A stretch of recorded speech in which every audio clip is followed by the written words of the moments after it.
راشد خان شاهد افریدي ته راتلونکی کال درته له خوشحالیو ډک غواړم.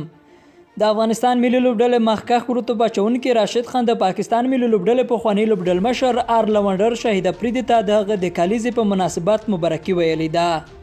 شاهد افریدي چې د مارچ په لومړۍ نیټه د 1980 کال کې د خیبر پښتونخوا په خیبر ایجنسۍ کې زیږېدلی دی، نن د 40 کالو شو.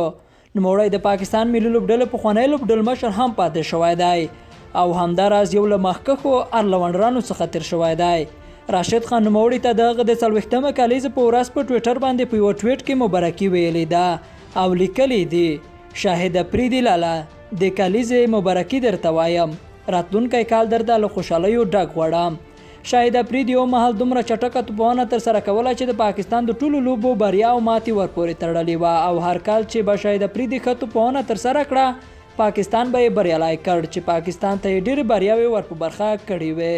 شاهد افریدي د پاکستان لپاره 28 ټیسټ 393 ورځنۍ او 99 ورځې لوبې ترسره کړې دي چې په 3 وړو فارمیټونو کې نوموړي 11,106 منډې ترلاسه کړې دي او همداراز 541 لوبغاړي یې سوځولي دي.